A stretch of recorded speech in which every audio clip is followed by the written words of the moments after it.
Elmo Bud Zumwalt Jr., the Navy's youngest chief of naval operations, was born on November 29, 1920, in California. After leaving California, Bud Zumwalt attended the United States Naval Academy, graduating early in 1942 because of World War II. At the end of World War II, when his ship had captured a Japanese gunboat, and my father and 10 sailors were put as prize crew on this ship with about 200 Japanese prisoners. My father ended up commanding the first ship to come into Shanghai, flying the American flag at the end of World War II. Bud served at a variety of commands during the Korean conflict and early Cold War, eventually working under Paul Nitze, Undersecretary of Defense for Foreign Affairs. Promoted to Vice Admiral, Zumwalt moved on to command Naval Forces Vietnam. He was an extraordinary sailor, an extraordinary destroyerman his whole life, and then including, obviously, his time in a combat zone in Vietnam as a leader there. What he did was he consolidated the various forces into a new thing called Task Force 194, which was the Operation Sea Lords.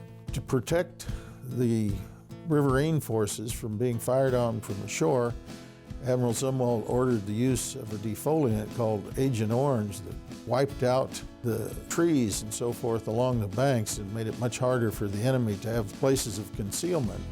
Got the attention of Richard Nixon, among others, through his efforts in Vietnam, and ultimately wound up being jumped over, I think, 33 admirals to become the Chief of Naval Operations, the youngest one ever at that point. So, Bud began his term as CNO by implementing Project 60, a plan to reduce ship numbers across the fleet.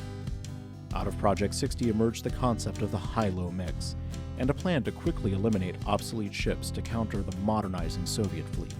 Zumwalt also began issuing Z-grams, policy changes aimed at deck plate sailors to improve conditions and quality of life. They covered a vast array of topics: increased opportunities for women in the Navy, increased opportunities for minorities. We were not trying to create a Navy in which any group, any segment, was anything other than an integral part. Bear in mind that at that time, in the minority community, we had the lowest number of minority officers, and we had a tradition of segregation, that the remnants that were still there all the way around. How could we quickly change it? The changes had to be made, and we now have not only African American at all ranks, but we also have Filipinos at all ranks. And in the enlisted categories, the restriction of those ethnic groups to just the housekeeping rates was eliminated, and they now are doing wonderfully in all the ratings. After his term as CNO, Bud retired from the Navy. His son, Elmo III, who had served under Bud in Vietnam, had come down with cancer. Bud Zumwalt believed this to be directly related to the use of Agent Orange during the war.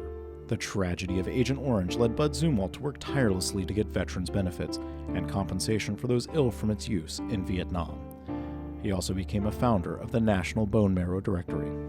For this work, Elmo Zumwalt was awarded the Presidential Medal of Freedom by Bill Clinton in 1998. Elmo Bud Zumwalt passed away on January 2nd, 2000. His legacy lives on in the ship that bears his name. I think it's going to be a transitional vessel. I think it's going to sort of be the vessel that takes us from the kind of ships that we build today into ships of the future. I think it's a great ship. It has a great future, and I think just like Admiral Zumwalt when he was CNO, it will make a huge difference in the United States Navy for the 21st century. When our historians look back on the century we have just left, they may well record that Arleigh Burke was the spirit of the United States Navy. They will certainly recall that Bud Zumwalt was its conscience.